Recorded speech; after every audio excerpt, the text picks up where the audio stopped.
All right, guys, welcome to another podcast. Today, we have an awesome and interesting guest for you today. Somebody that is not your normal interviewee. We've had military people, we have political people, we've had Christians, we've had Druze, we've had all kinds of stuff. But today, we have somebody who is from the field of sports and also advocacy, and how he combines those two is going to be what we'll be talking about here today. Barak is a YouTuber. He's a public speaker, basketball trainer, and activist who bridges communities through meaningful dialogue, basketball, and storytelling. Born and raised in Boston, whoop, whoop, he brings Sorry. a unique perspective on modern Zionism, uniting Jewish and non-Jewish communities. As a performance coach, he trained NBA players like Deni. Okay, I'm going to butcher these names. Oh, that's Deni, why I'm here. Avdija, Avdija. Omri Caspi, which, by the way, he's a total legend here in Israel, uh, uh, embodying Jewish resilience through his brand Grit, gain resilience in time, reaching over 5 million people monthly. Barak addresses media bias, fosters resilience against anti-Semitism, and creates a safe space to discuss the complexities of the Middle East. His platform offers a boots on the ground look at life in Israel, transcending media bias and championing unity and resilience. So that is his short bio. um, so, brother, I am so honored to have you on the podcast. Barak Swarttz, is that right? Swartz. Okay, see, I am horrible with all the Ashkenazi pronunciations. Sorry, I had to do it to you. well, well, I have to explain this to people, right? I grew up in northern Israel. I grew up with Middle Eastern Jews. I am a white dude who comes from a family from American origin, but I actually grew up with Middle Easterners, and so my pronunciations and my connotations are all Middle Eastern. So I can do all of the Middle Eastern pronunciations of last names or whatever easy. But in any case, Barak, you're really a very interesting character in so many ways. We ran into each other on social media, and the one thing that we have in common is basketball, right? People don't really know this on my podcast. I haven't really talked about it before, but I did basketball as a teenager. I was part of the was it Hapoel Haifa basketball team. I got to be part of the opening five. That was my glory days back in the day. And then I dropped basketball altogether because I made a completely different career change, if you like. But why don't you tell us a little bit about your background? What led you into that profession growing up in Boston? Which, by the way, on my tour to the US, that was one of my last stops. And one of the first times I think I've been to Boston. That place is cold in the winter, bro. I'm going back in. I'm going back in 2 days. So, and it's cold there in the winter for sure. Yeah. First of all, thank you for having me on. You've been on my show once. We're going to get you back on again. So it's amazing to be able to go onto your platform and speak to a completely new audience. The short version is I'm from the greater Boston area, and just at the age of 6, and I grew up with 2 rabbis in my house, a Reconstructionist rabbi and a Reform rabbi. So since birth, I've been around Jewish elements, my house, songs, Shabbat, holidays, synagogue, tradition, my friends, my environment was in a very beautiful way Jewish, and it's also in my name.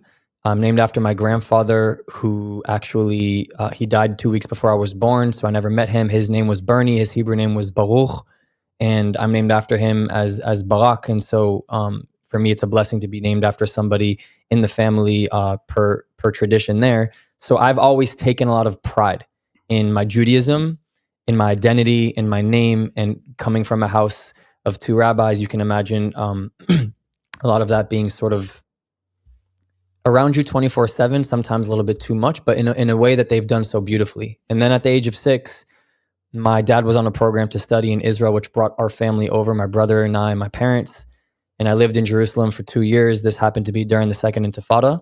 So as a 6-year-old coming from the greater Boston area, I got exposed to the Middle East at its finest in one of its most challenging times. In, you could call it, the past few decades. I'm not going to go here and compare things, but the Second Intifada was a bloody and difficult time, in especially in Jerusalem. So I saw some things as a 6-year-old that really, really exposed my eyes to a completely different life, and in a weird way, made me feel even more attached to this place. So we went back to the States. I actually picked up a basketball for the first time when I was in Israel, just locally, and was playing soccer, was playing basketball. We went back to the States. I was very good. Sorry, I meant to say soccer and baseball.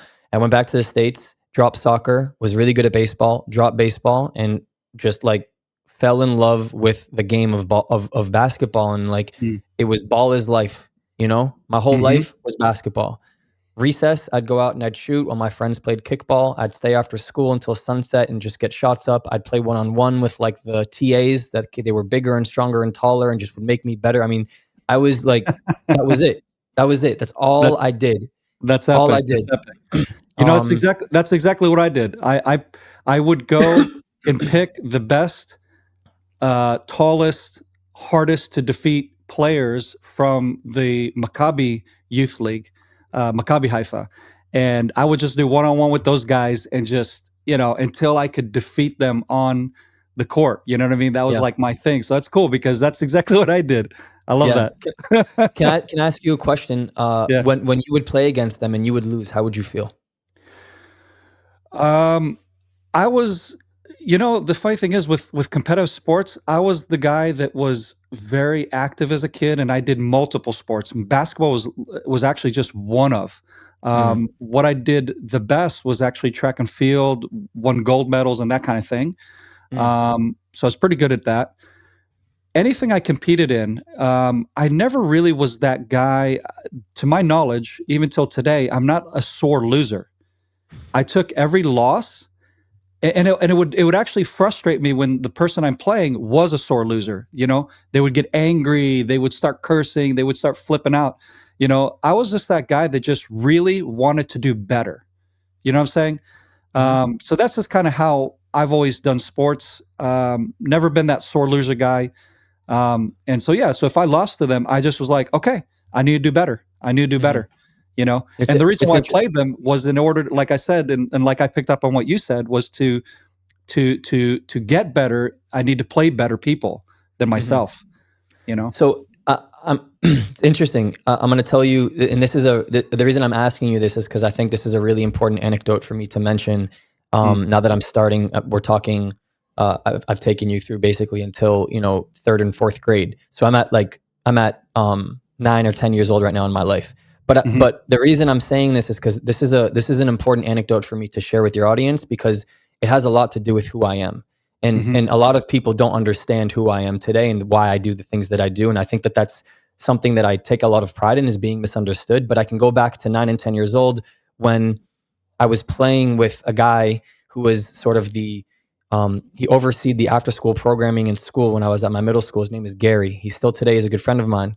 And Gary saw that I was this kid. So my class at the time, I was at a K through 8 school, kindergarten through 8th grade, 165 kids, very small. My class was 20. Okay. So very small. And every recess, I would go outside and I'd play basketball alone, or I'd play knockout with my friends. But a lot of the times I preferred to be alone because I just wanted to work on my game. And this is at 8 or 9 or 10 years old. I can't tell you where this came from, but I'll tell you one thing.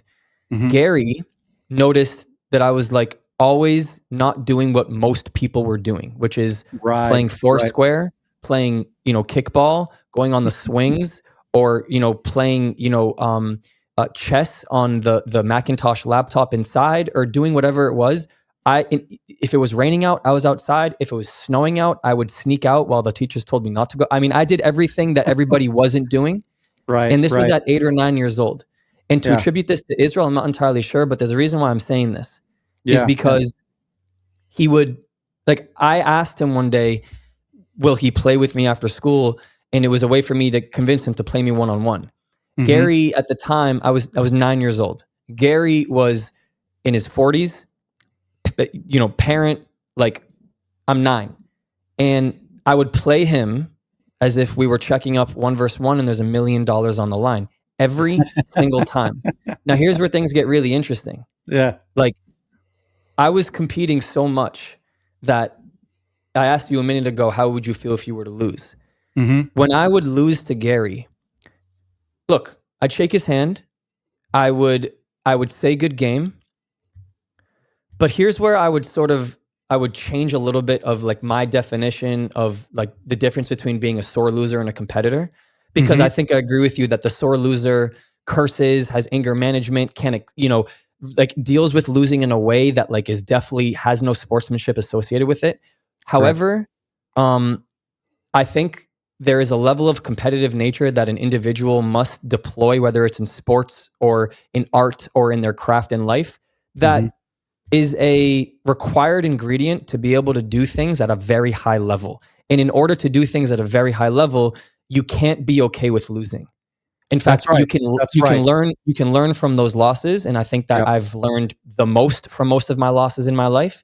But Yep. the reason I'm saying this to you, and actually this is the first time I've ever talked about this in this, in depth, and it's actually a really beautiful moment for me. Mm-hmm. At 9 years old, when I would lose a one-on-one game, which meant nothing, not the $1 million that I thought it was, but it meant absolutely nothing because then my mom picked me up and I went to go have dinner and I'd shower and I'd do homework and then I'd wake up the next day. This game meant nothing. Mm-hmm. I took it to the heart every time. And if I would lose to Gary, I'd shake his hand and I was pissed. I was angry, not at him, I was angry at losing. And this Right. Right. chip on my shoulder came to my house. And so when I would go home and my mom would call me in for dinner, I'd turn on the floodlights and I would shoot for another 2 hours because I couldn't hit the shots against Gary. Or I'd force my brother to maybe skip some of his homework to come rebound for me. Or I would Mm-hmm. find a way to dedicate time to trying to understand how I can fix this sense of losing because I Yeah. wasn't okay with it. And the reason I'm telling this is because That's good. just That's good. at 9 or just at 10 years old, this Yeah. is who I was. And I understood this really early. I understood that my friends didn't feel this way at school. My classmates didn't. My teachers didn't understand why I took it so seriously when I got a 71 on a test. And like I hated losing, not because I'm a sore loser, but because I wasn't okay with the fact that I can do better and I have to prove it to myself. And that's where Right. this competitive nature comes from. And I think Yeah. that I think that I was born with some of this. I think it's in my DNA. Right. And so sorry for the rant here, but like that moment, that this time is important because I was very early on, self-aware of who I was. Different, Mm-hmm. competitive. I thought about things different. I spent my time different. And I, as I said before, my focus was just basketball. And so I tried to pursue a career in playing basketball. I went to a public high school. I changed from going to the private Jewish high school like all the rest of my classmates. I went to public high school. I was, playing freshman, JV, and then varsity. And I had a lot of recruitment from colleges in Northeast America, Division II schools, Division III schools. My goal was just to go try to be a professional basketball player, take the financial burden away from my parents from having to go to college, and maybe find a pro career one day. And then at 16, I had the first wave of over a decade long of injuries. I'm not going to get into all the different injuries, but at 16, I had my first sort of major sideline, which put me out of commission for a while, took away a lot of that recruiting. I found myself without, a real vision of where I was going to go.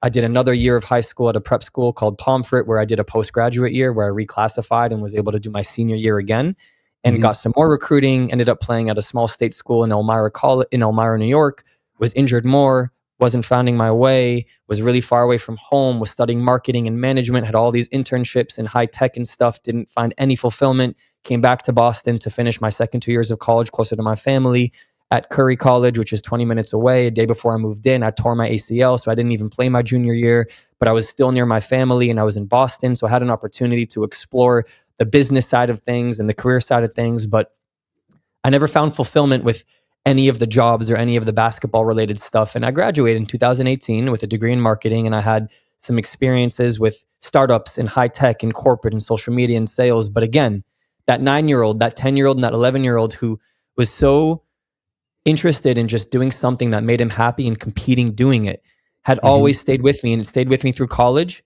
I never understood why I was sort of learning the things I was learning. I never found myself happy with these internships, and my resume was very, very, prestige, but it meant nothing to me. So I quit after working at a tech company. I graduated college, and I decided to become a trainer because my athletic journey sidelined me for a long time. But I realized that I have these passions for Israel and basketball. How can I combine them? I want to be able to train athletes and be able to help them persevere through their mental and physical journeys the way I did, and help them become elite athletes. And I found myself very lucky in a position to network my way into Maccabi Tel Aviv in 2019, where they opened up an entire internship program for me. I came here for free, worked for free, just wanted to learn. I was training the players you mentioned at the beginning of this podcast: Deni, Avdija, Omri, Caspi, Amari Stoudemire, Tyler Dorsey, Scotty Wilbekin, Elijah Bryant, really like high level players. And it's so interesting because when I spent so much time with all of these people, these are two of the highest Israeli legends of all time, and players that have played in the NBA. And when you spend time with them off the court and you get to know them and their like what they do on a day-to-day basis and how they think and what their routines are, and like it's so interesting because so many aspects of their life I saw in that 9-year-old me playing Gary at JCDS.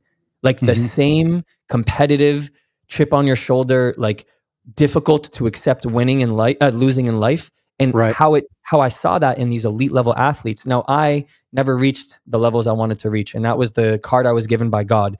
But I have been able to carve a way for myself in my life to be able to leverage basketball and use it as a medium to do other things. And I worked in Israel for 4 years, 2019 to 2022, 2023, training Maccabi, and then I worked for Ness Ziona. I was training WNBA players, youth players, all the way from 8 years old to mothers and fathers, really carving out a nice niche for myself here. And then the war started on the 7th of October. And when I made Aliyah, the army didn't call me to serve. So I sort of always had a little bit of survivor's guilt as somebody who made Aliyah here, and that my friends were in Gaza while I was sitting here just, twiddling my thumbs on Instagram. And when I flew back to see my family on the 10th of October, because I actually just didn't feel safe here, I decided to pivot all of the content and sort of storytelling I was doing about basketball and fitness on the internet and start doing this, like talking about Israel, talking about my life, what it's like, the boots on the ground reality, trying to show people what mainstream media doesn't show them through the lens of a basketball guy. Like, I'm not a geopolitical expert. I'm not a government spokesperson. I'm not a soldier. I'm just a regular guy from Boston who likes basketball, who happens to have a passion for Israel. And today I've grown a pretty significant platform, reaching a lot of different people from the both Jewish and non-Jewish communities across the world. And my North Star is being able to create the intersection of basketball and Israel advocacy, because I think that humanizing our conversation through culture and through things like music and cooking and basketball and sports is a way to humanize the Israeli people, which I don't see a lot of today. No, I think that's spot on. I mean, what you just said there, a lot of people in this space, right, so to speak, the hasbara space, which I really don't like that word. It's for the English speakers out there, Israel diplomacy in Hebrew is, the word we use is to explain. To roughly translate, it's to explain. And I tell this to Israelis. I say, you realize that we don't have a Hebrew word for diplomacy, for patriotism. Okay. For example, I was just interviewed on the Israeli TV show on Channel 14 called The Patriots, Hapatriotim. So we take an English word and it's called milot loaziot. So we in other words, we adopt a word that's being used in public in culture around the world, and we just Hebraize it, or just directly write it from the Hebrew letters, like patriotim, right? And I think that's the theme of the show. I don't follow the show, so I don't really know personally, but I'm assuming the whole theme is this issue of patriotism, Israel, and all that.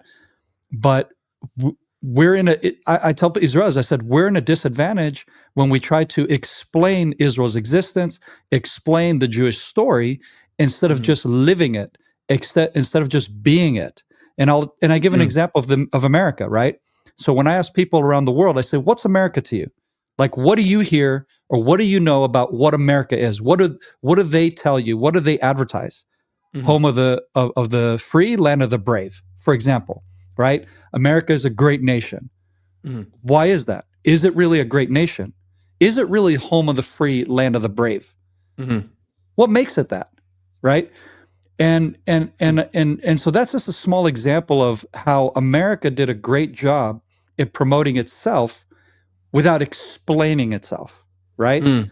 And so I try to challenge Israelis and say, if you're going to be in this space, quit explaining. Just be. Just matter of fact, right? So to speak. And I think that's what you do really well, in your space. And that's why I've been following you. And again, the natural connection to sports and basketball, and we have things in common. But can I add on to that? Yeah, please. So I really like explain that challenge for you. Yeah, right. Perfect. First of all,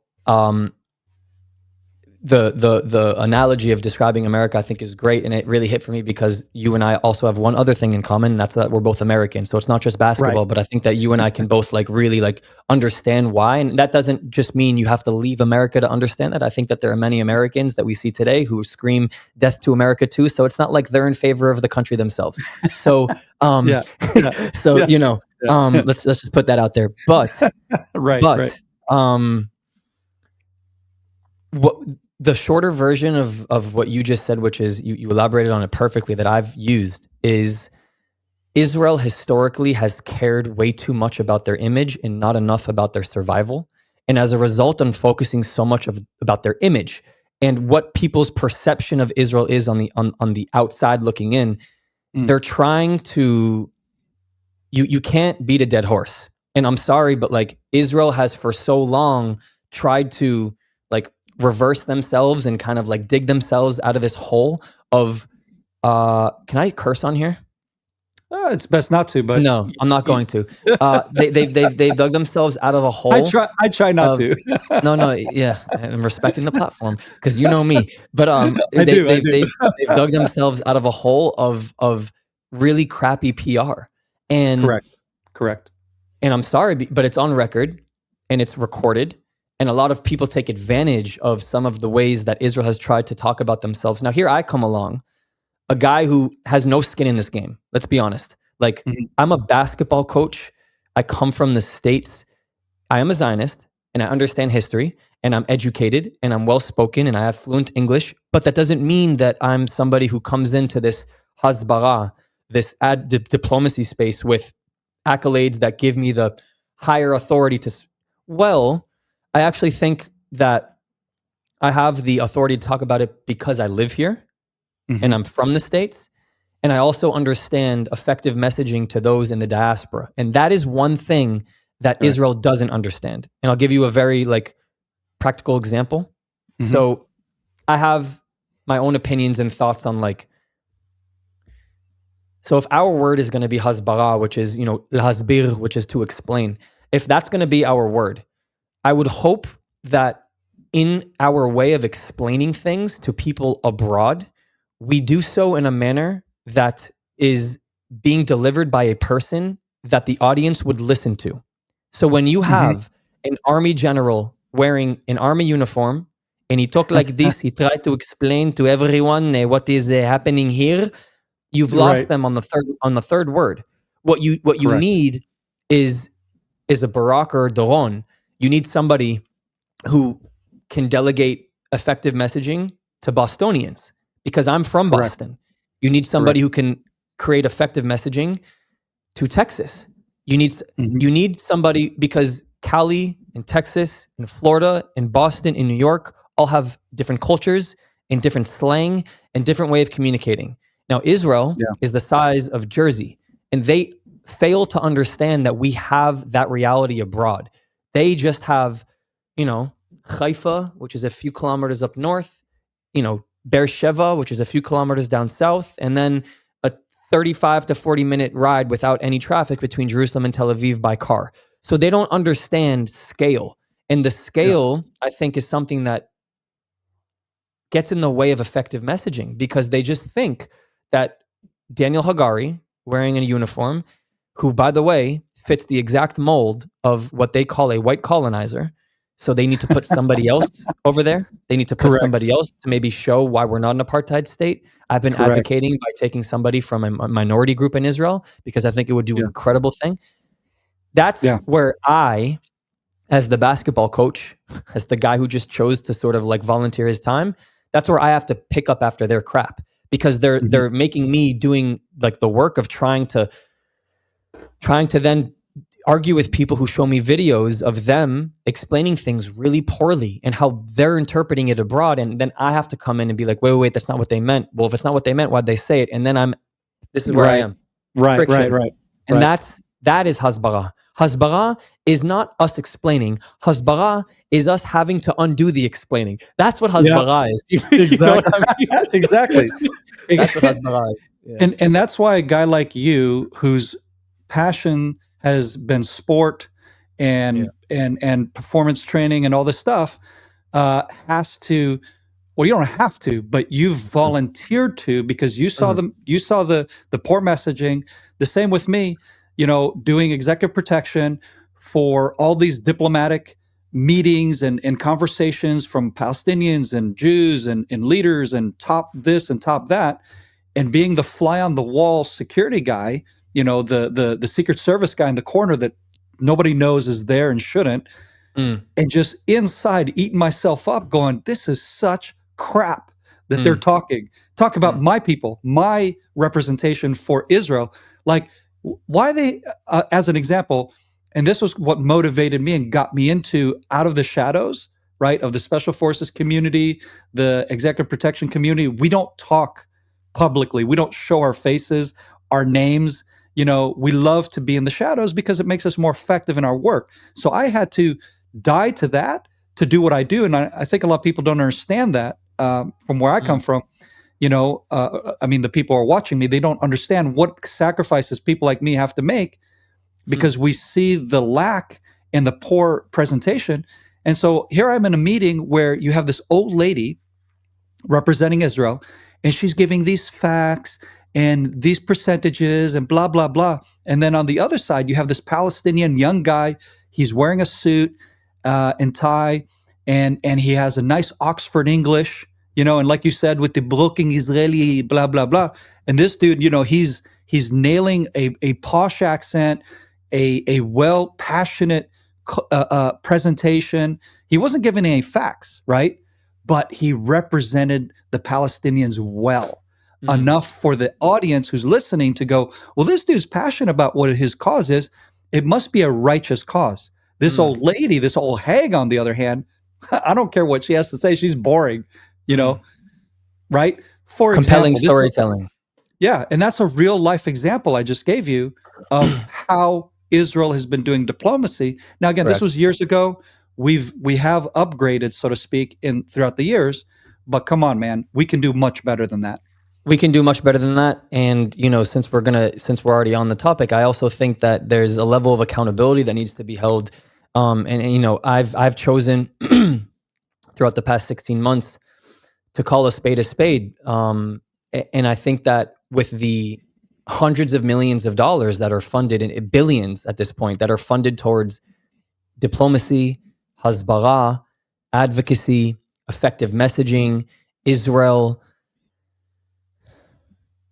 I think that we need to understand budgeting and reallocating the money to better places, to the right people, because what is the current state? It's March 11th, 2025. Okay. Antisemitism is arguably higher than it was.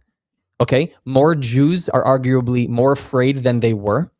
More institutions, more schools, more JCCs, more neighborhoods, more European Jews, more Australian Jews are getting their houses, their facilities, their neighborhoods vandalized, threatened. More people are tucking in their Magen David. I mean, this is a fact. This is not debatable. So I would argue, how is that the current state with the money that we're allocating to make those statistics lower?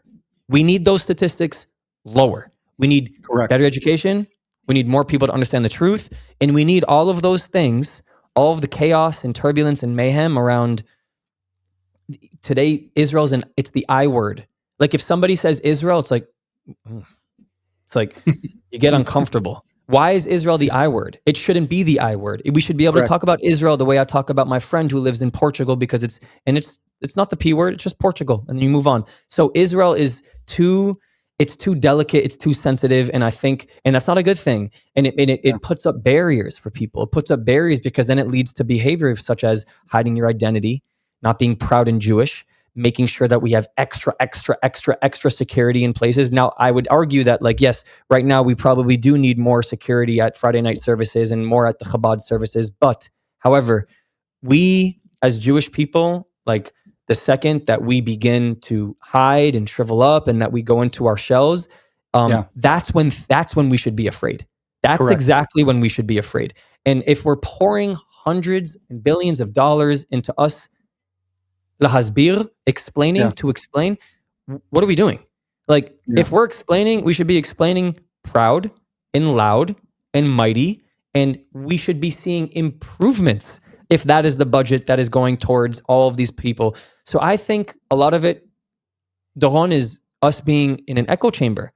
And I think that that's why people like me, who, like, quote unquote, didn't have any skin in the game, like, I actually think, like, it's important to have people like me, because basketball and sports and the hip hop music that everyone knows that I listen to, and my best friends, like the things that are, like, relatable on a human level, you know what? You can do so much advocacy just through being able to find common ground with the person you're trying to reach across the aisle to.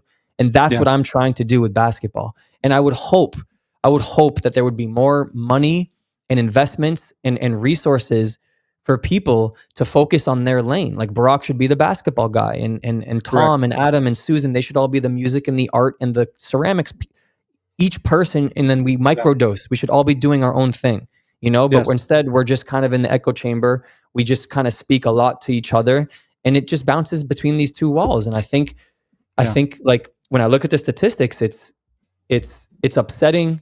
It makes me angry because and I'm sure you too, because, like, we obviously care so much about this. Like, no one's paying us, no one's paying you to do this podcast right now. Like, we're doing it because we want to and we care. So it's like we're doing it for the right reasons. And I think that if we're all going to be doing it for the right reasons, we should definitely be seeing improvements on, like, what we're trying to get to, which is lower anti-Semitism, humanize the Israeli story, like, get people to understand what's really going on in the Middle East. Like, all these three things fall under hasbara. And we have so much money going into hasbara. So I'm waiting for somebody to explain to me why all the things seem so bad. Like, the more hasbara we do, it feels like things get worse. So what, should we just not speak? Should we just not say anything? Like, for real. Yeah. Like, it makes me think about it all the time. Well, I think, because this, of course, it bothers me, right? Because I'm following the statistics, like you just said. I took from my leave time from war, right? Instead of spending time with my family between deployments, took a week or over a week actually in Norway, right? To combat what you just said, anti-Semitism, and you know what it is? What I feel is that we're afraid to call things out. We're afraid to challenge the Europeans' hypocrisy and anti-Semitism, to challenge North America's anti-Semitism and hypocrisy towards Israel, but not just blatantly do it, but to know who's causing the anti-Semitism and to call them out, to expose them, right? Which political parties, which news agencies, which NGOs, right? You need to call them out. And that's literally what I did. I did that in Norway. I called them out on podcasts, on national television interviews. And I went to the parliament and met with parliament members and respectfully said, listen, here's a statistic. Over 50% of the youth in Norway are afraid to openly share their political views with their peers. And you call yourselves a free country? I don't think so. To me, this sounds like Nazi Germany. Oh, Wow. that's extreme. No, it's not. Because if you look on the streets, there's Palestinian flags everywhere, restaurants, street corners, everything. I said, where is the one poster fighting for the cause of the hostages held in Gaza, for example? You don't have to promote Israel and Israel flags. You don't have to promote the IDF. You don't have to support the Israeli government. Okay? You could be against all those things. I have no problem with that. That's your opinion. Yeah. But to be not allowing to show the voicing of the hostages in your country, and therefore you also are on the high moral ground to call me out, to call Israel out, right? So it's like challenging them, right? It's calling them out. And the same in the US. I did the exact same in the US. I called out 60 Minutes on my interviews over there and said, when I landed in the States, they just released a 60-minute special on the war in Gaza. And I said, do you guys know who these experts were who were being interviewed? And they asked them, one of the big questions they asked was, well, when is the war in Gaza going to end? And the person being interviewed says, when Israel wants it to end. So then I just jumped on that and I went, great. I said, so I called out that idiot. I called out the NGO that he represented, which is CARE, and you probably have heard of CARE. Oh, yeah. Right? So you know who CARE is. And so I'm educating the American public, like you said, with the American English, and yeah, maybe more of a Southern style. And you see in the background the Texas thing, so in the hat, right? So I'm trying to represent my audience, who I see is the Midwest of America. And I'm saying, guys, do you know who CARE is? Do you know this? Do you know that? And I call them out and I expose them. It's as simple as that, right? But I think Israelis in this space are instead, they're reacting in an offense, like I'm offended, is how I feel, how it comes across, rather, instead of just being bold and calling out what it is. That's and interesting. maybe I'm wrong in the way I'm doing things, right? Maybe I'm not understanding, the argument here, and I'm approaching it in the wrong way. But this is how I've been dealing with it. Well, what was the response once you called out the people in Norway and once you called out 60 Minutes in America? People in Norway were thanking me. They said, Doron, thank you for speaking the truth that we're too afraid to say. Thank you for calling us out and our government out, and know that there are tens of thousands of Norwegians who are Bible-believing Christians, who are of the Jewish community or what have you, who are saying, we are thankful that you're speaking for us because we don't have the boldness to say what you said. Same in America. Thank you for calling these people out. Thank you for saying what should be said, right? It's like actually the people who are being silenced, because that's part of the problem in the West, mainly, that people are being silenced for speaking the truth. Like I pointed out in Norway, where over 50% of the youth are not free to speak. It's not that they're not free. They know that they're not going to be welcomed if they share what they really believe about their worldview and so on, right? And the same in, based on that, I would say you're doing the right thing. Like, I wouldn't say you should question whether you have this argument right or wrong. I would say, like, if people are thanking you and you're saying the things that they aren't willing to say, that's hasbara. That is what you should be doing. You know what I mean? And I'll tell you, one thing I get a lot on Instagram, sometimes on YouTube, but on Instagram, just because the nature of the platform allows you to be way more direct, but you have less time to do so. So you have to get to the punch quick. A lot of feedback I see, a theme is people saying in the comments, this is exactly what I've been feeling. I just didn't know how to say it. And I hear it over and over and over. And what it's doing is, first of all, it's showing that, like, the voice that you have in your own head and what you're feeling is a common sentiment, which I think is an important thing to internalize, because you don't want to feel like you're on an island when you're talking about something so polarizing. It's a humanitarian crisis, if you will. Number two, I'm giving that person courage to next time maybe not hesitate to say something, because I've gotten feedback from people who are like, I don't know if you remember that time that you blah, blah, blah, blah, but guess what? Like this time, and I'll get DMs or people on Discord saying like, I actually chose to have that conversation today. I actually chose to wear my Magen David out today. I actually, et cetera, et cetera, et cetera. Yeah. That's in my book, like those are small wins. Like that's 1% that you're dosing here and there. And I think Yeah. the way that the community in Norway or the community that you spoke to about 60 Minutes in the States, like those individuals who see accountability being held live and direct, that's the stuff that I think sticks for a lot of people for a long time. And that's one thing that I take a lot of pride on, is because I'm brash and I'm direct and I'm very, very competitive, but I'm also passionate. I also apply a level of accountability being held, not just on the radical sort of anti-Israel side. Sometimes I will call out something that Israel does that I don't agree with, and I think that actually builds a lot more authority for me, because you're allowed to be Right. pro-Israel while criticizing its own policies. You're absolutely allowed to do that, and I think that you should be able Exactly. to do that. And I think that if you don't, you're creating yourself not just an echo chamber, but you're creating yourself a corner to be put into when people just basically say you have a complete bias. So I also try to talk about the things in Israel that I don't like, which to me, in the long run, is it's the way to win the long run. Like if you want to Yep. sort of like think Yep. about it like investing. If you want to make quick short money every day in day trade, then sure, just have one way of thinking and just only do that. But if you're trying to buy the, S&P 500 and put into an index fund on a, recurring payment every month for 500, like find ways to slow cook that process and be able to find things that you do and don't like about it over time, but eventually you will grow, you will win. And so I look at advocacy the same way. Like I can't say everything that happens out of the Middle East and everything that Israel's doing and all of the things that are happening, such as incredible despair and destruction in Gaza. Yeah, who likes to see that stuff? But at the same, and Correct. I would be wrong by saying like they deserved it. That's what Gaza should be look like. But I would also be wrong if I didn't challenge somebody to be like, why are we not asking the question why this is happening in the first place? Like we need to stop Right. opening up books on chapter 11. And we need to stop skipping the table of contents. People start books in the middle. Like they forget Exactly. they forget context, and it's Right. the definition of insanity. Like Right. you're not. That's not how the world works, right? You Right. can't ask Right. Barak about his life and start at 29. I had 29 years to live. Like let's talk about those 29. It'll explain a lot more to you about why I am the way I am at 29. So we have to Yeah. talk about before 1948.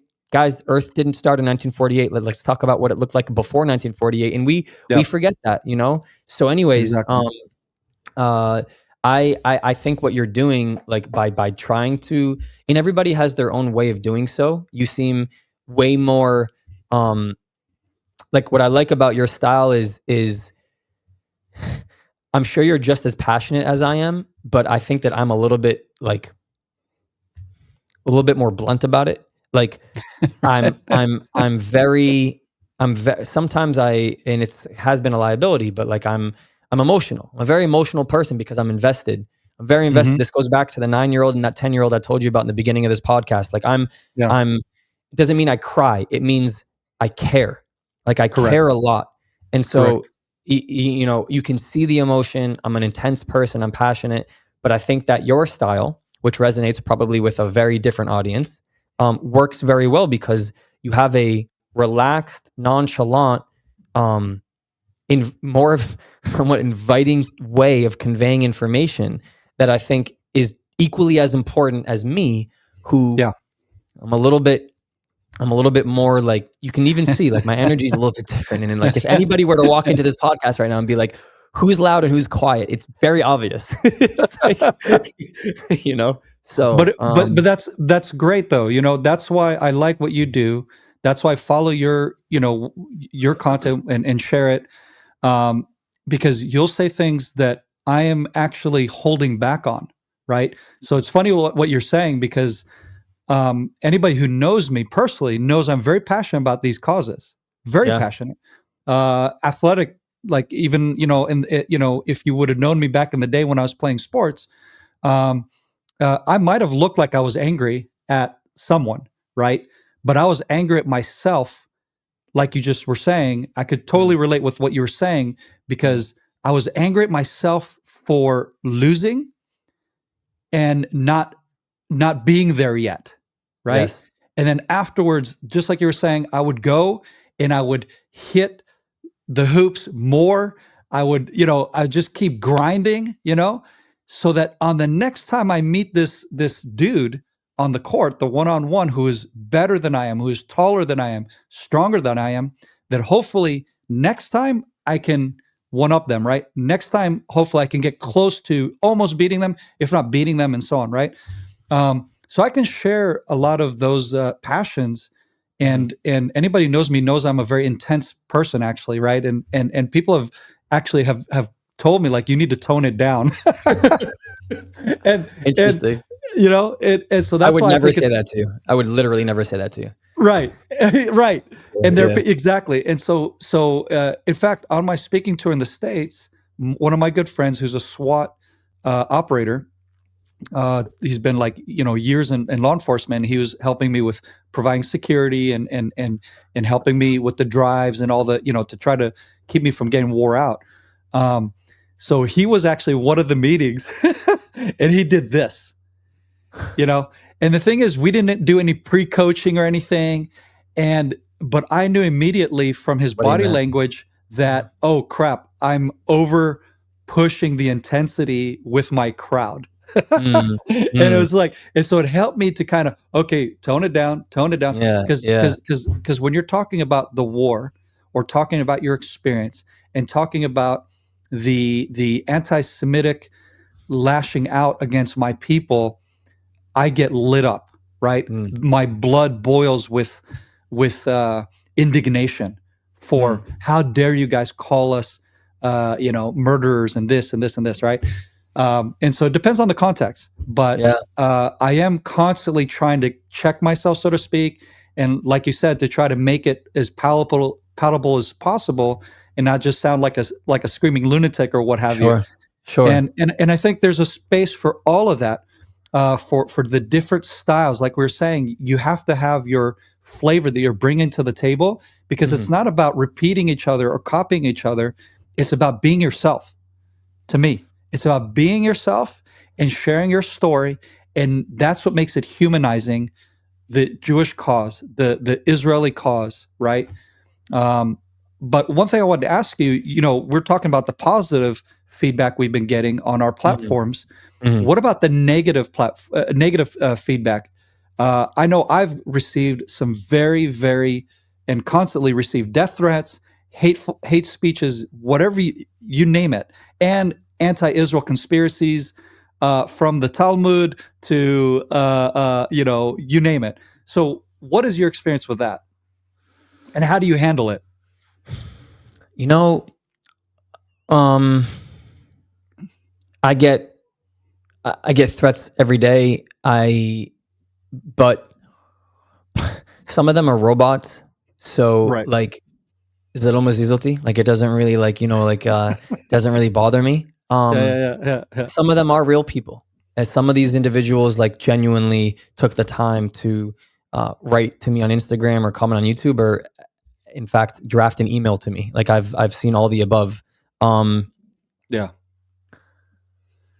it doesn't bother me. Like I've taken a lot of the negative comments, the ones that I think are appropriate to share, at least because a lot of them are not, and I've Hmm. used them as exposure. Yep. Because when I'm able to find a real person who's real, who this is what they really said to me, and this is what they really feel, and this is what they would really do if they had the opportunity to get away with murder, Yep. I'm exposing it. And I'm exposing it um, because all it does is adds validity to my argument. I'm trying to say one thing very clearly when you look at all the different variables that go into the conflict in Israel and Palestine and Jews and Arabs and all this stuff, okay? And Hmm. it's one thing. Like really, like this is what I mean. And I saw this in person when I was in Washington D.C., outside of the Capitol, when I was at Capitol Hill while Bibi was testifying, when I saw it at the White House, when I was in Washington Square Park in New York City, and then online. And there's one theme. And it's funny because it's the same theme and it's the same exact thing that you look at history between Israel and Arab nations, Jews and Muslims. And it's the fact that when push comes to shove and it comes down to attempting to have a conversation or having dialogue or trying to consider coming to some sort of a conclusion, there's one side that always instigates violence.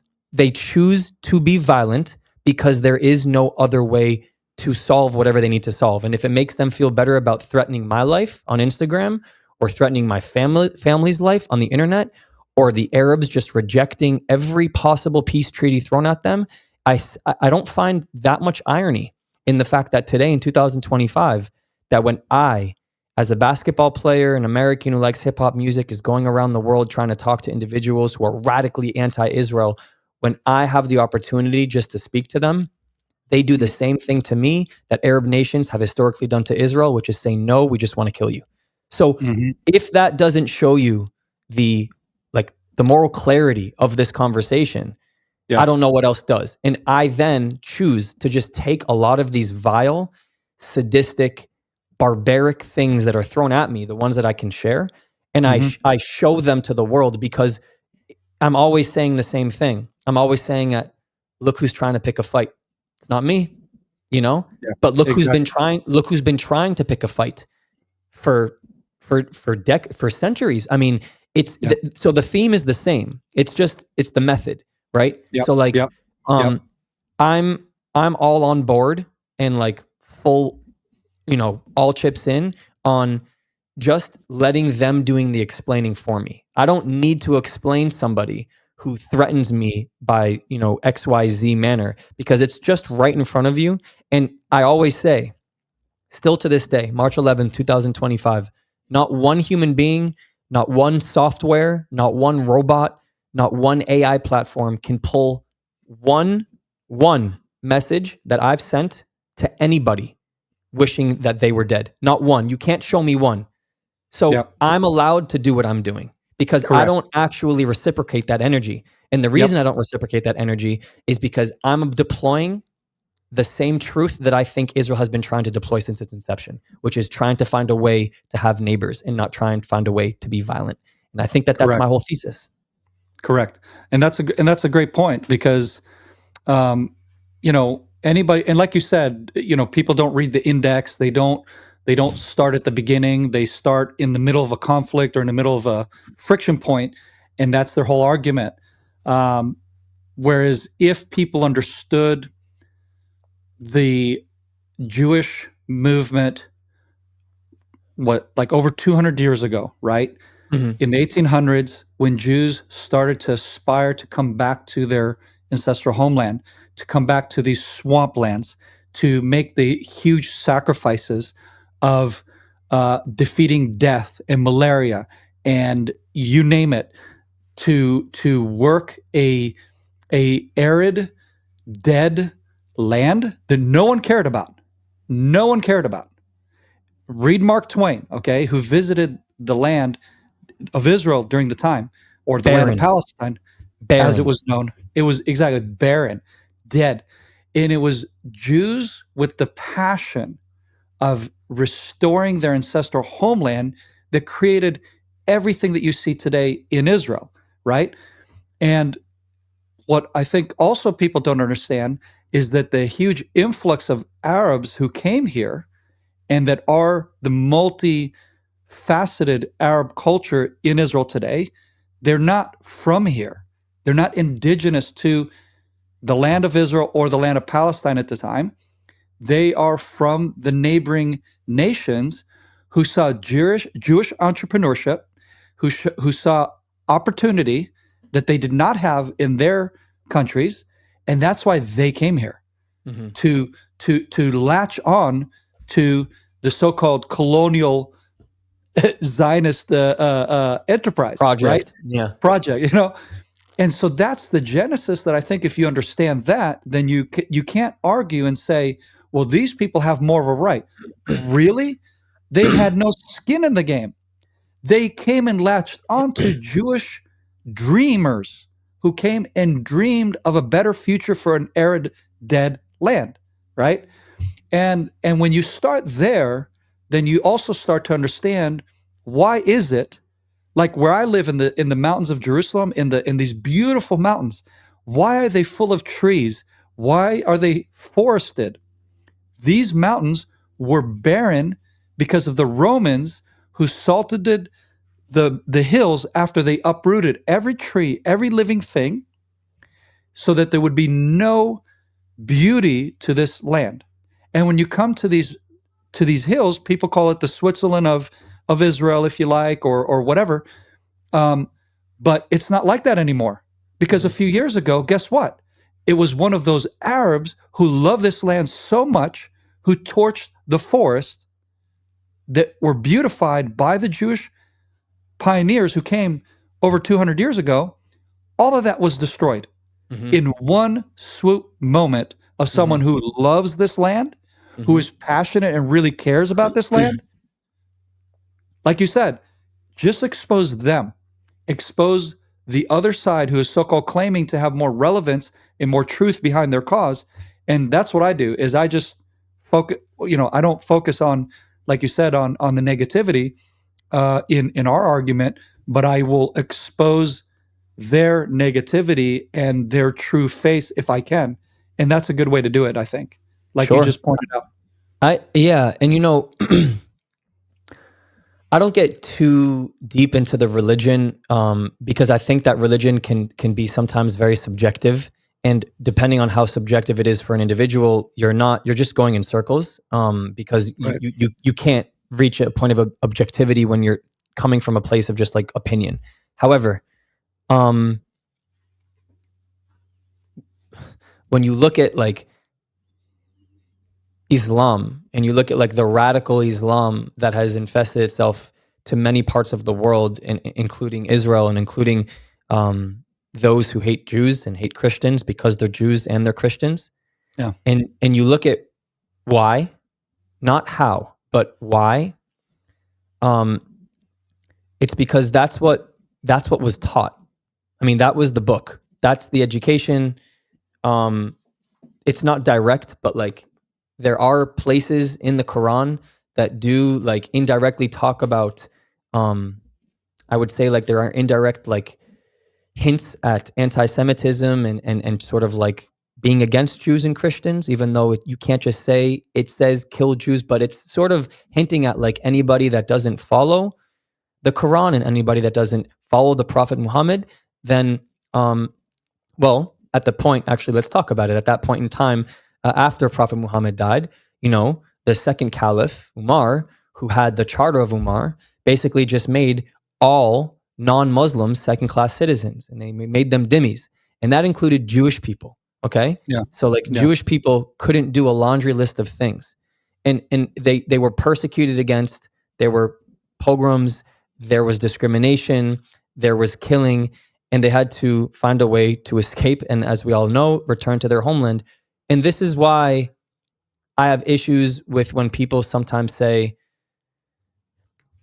the card that a lot of like radical anti-Israel people play all the time is everything was fine and dandy until 1948, and Israel is the reason we have so many issues. So the reason we don't have peace is because of Israel, and the reason we have instability is because of Israel. The reason Arabs don't get along with others is because and so it's Israel. So, and how is it Israel? Oh, well, that makes sense because Israel started in 1948. So since 48, we've had these issues. But like people weren't getting along before 1948. Like Jews were considered and Christians were considered second-class citizens. They paid tax because they were not Muslim unless they had chosen to convert. So don't tell me that Israel suddenly became the thing that made the Middle East so unstable and so unsafe, because you know who has those rights and those freedoms today in Israel that Jews didn't have in Arab nations? Arabs. Arabs can vote. Arabs can be, people in the parliament. They can be politicians. They can be judges. They can go to school. They can practice their religion. Those are all freedoms and rights Jews never had in Muslim nations before 1948. So to sit here and say, this is why, that's the easiest way to debunk the whole claim that Israel is the reason of the Middle East being so much of an issue. And I like to call it out. I like to call it out. I like to call it out because it's important. And I like to call it out because that is exactly what happens when you open a book on chapter 11. When you skip chapters 0 through 11, 1 through 11 in table of contents, you're missing context that matters. And that context is the conquest of Islam, is the Islamic Caliphate, is the continuous attempts to just basically make earth. Like if they would and they could, it would be just a Muslim earth. There'd be a massive, massive prophet picture portrait of Muhammad hanging on top of earth. That's what it would be. That's what they want. So and that's the truth. And like and unfortunately, when you get into religion, things become very sensitive to people. And I think that getting into the religious part is like a little, because look, there are parts of the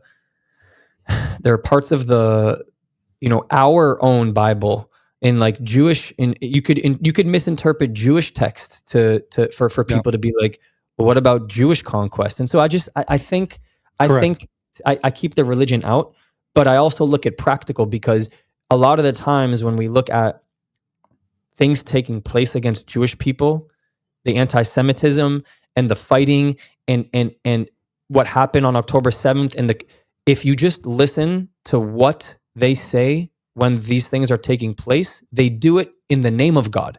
Like they make sure that when it's all said and done, that if there's a recording of this person killing this person, or if there's some sort of history that they make sure that they know it's in the name of God. So like when an IDF soldier goes into Gaza and they're protecting people, or before they enter Gaza, they don't say in the name of God, I'm going to go kill everyone. They say in the name of God, please protect me and everyone involved in today's mission. That's what they say. So like, why are we not looking at that difference? One is saying in the name of God, please, send me to heaven and go send this person to hell and I'm doing your deed. And the other is saying, boy, oh boy, please do everything in your power to keep me and everyone today involved safe. Like, correct. Period. Correct. That is such a powerful point that you just made there, by the way. And I can tell you, because like you said, you don't have your military background. You can't attest to these things to be 100% true. Yeah. But I can affirm everything you just said, that if we're going into battle, we pray a prayer of protection. Like you said, we pray that God would protect us and help us be successful in our mission. We don't at all think about how God will allow us to put our boot on the throat of our enemy. Although that's a good attitude to have as a warrior, in my opinion. Yeah. But we don't pray that. Yeah. And when you come back from the mission, if you're a religious person, yeah, because that's not the whole military. In fact, in my unit, as an example, I'm like the only religious guy in my unit, basically, right, of the operators. And they'll tell you that, that they just know, like, Dolan's going to do his thing. He's going to go do his prayer thing, and we respect him and all that. But if you're in a team where most of the guys are religious, let's say, okay, because you have units that are all religious guys, not any of them are going to pray, like you said, with that Islamic worldview of conquer, slaughter, destroy, send them to hell. That's not at all involved in the prayers. And like you said, go ahead and look at the prayer book. Look at the Jewish prayer book and tell me and show me an example where we do pray that. And then the other thing is, if when the mission's over, is a prayer of thanksgiving, right? Yeah. As we say, that you should do the Birkat HaGomel, yeah. That it's a prayer of thanksgiving that God brought you through a death, that he preserved you through that potential death, and that you made it on the other end unscathed. So it's a prayer of thanksgiving. Never is there gloating over the enemy, any of that stuff. I haven't seen it on the battlefield, and I'm sure you have plenty of friends that you can also get that feedback from that can say the exact same thing. And one step further is, all you have to do is look at what happens after there is some sort of a tragedy or death. On one side, you have people who play, wedding music and throw candies and get their mothers on camera, just basically praising their child for what they did by, sending this Jew and this Israeli down to hell. And now that person is up with Allah. And then you have an entire different group who grieves and Yep. mourns and goes through Yep. Shiva and has an Yep. entire nation behind them because nothing else matters, not your politics, not how you see God, but what matters is being Am Yisrael. And like, Yes. if you're going to celebrate the death of somebody and then the other side mourns the death of somebody, how are we not looking at this of right versus wrong? Like, Yep. and again, everything that I've said today when it comes to the moral clarity of this conversation goes back to the same thesis I told you about before, which is very simple. One side perpetrates, one side endorses, one side instigates and chooses something along the lines of violence, and one And side glorifies. Yeah. Why? Because they're supposed to. You know, like Correct. it's like if you don't, then you're doing something wrong. Okay. Yeah. So like on Yeah. one hand, you can like the indoctrination happening for people at a young age. I always say at the beginning, it's not their fault. Like you can't blame the 6-year-old. That he doesn't know any better unless he was Masab Hassan Youssef, who found out at a very early age things didn't feel right. But the far majority don't, and he's from the Correct. West Bank, not Gaza. But like, but the point, but the point Right. the point is like everything just comes. It's just like it's pretty. I look at it. It's not easy to say that like the conflict is simple because it's not. But I do Correct. think that the morals are. I think that the moral Yes. clarity conversation is extremely simple and very easily, you know, it's hard to dispute like what, because I just look at the actions of people and like, you know, all of the people whose lives were taken on the 7th of October, like Oded Lifshitz, who was 86 and a great grandfather, you know, he spent his life trying to figure out ways to merge the Arab and Jewish communities to coexist together. You know, I didn't see any of the Hamas militants or terrorists work on their projects on the other side of the fence, trying to figure out a way to Correct. have good neighbors with nachalos. You know, Yep. like, Yep. Yeah. you know, the Yeah. moral clarity conversation. I could just go tit for tat like all day. So, and that's the part that's frustrating, is because I would expect the moral compass to be deployed by all humans, because that's what we do when we look at humanitarian crisis, is we have to pull out our moral compass to understand what does feel right and what does feel wrong. And it's so upsetting that Israel's compass, you know, never gets pulled by most people. Like they don't even give it an opportunity to take a look at it. And that's hard. It's hard and it's disappointing, and it just makes our job even harder. So, you know, I obviously get, you know, passionate about this whole thing, and my one of my big things is trying to not hack the system, but it's trying to like go through the back door, because instead of like antagonizing another side with like a lot of IDF and blue and white and like Israel and Am Yisrael Chai, I try to like show them just the basketball guy from Boston as a beginner. You know, show them that like some of the things that we have in common, maybe first as people, comma, I happen to live in this place called Israel. Not make Israel first. Because I know that whenever I make Israel first, I lose a lot of audience and attention. And I'm trying to have conversations with those people. I want to speak to the silent majority and the loud minority. I want to have those conversations. I really do. I've had plenty of them with the people who already support Israel and support Israel, who are Jewish and support Israel. But I'm really interested and invested in having the conversations with the people that, to be honest with you, I think make the most sense to be on the receiving end of Hasbara. Mm-hmm. Mm-hmm. Yeah. No, I think that's very important. It's very important because, like you said, there's this echo chamber of the way we do things. There's the folks, like you said, who have the Israel flag and they're just in your face, overtly, you know, proud and all that, which is great. I think there's nothing wrong with that.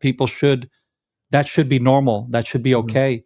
It's like, you know, like what, we should shoot people down for being patriotic, Right. for being proud of who they are.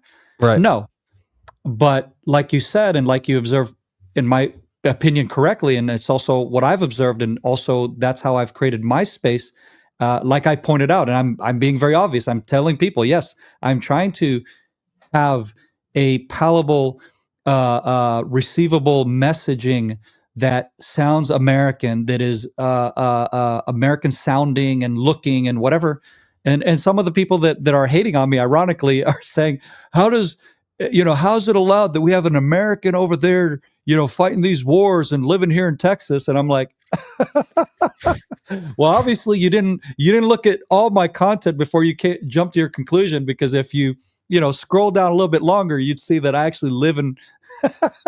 They open the book on chapter 11. They open the book on chapter 11.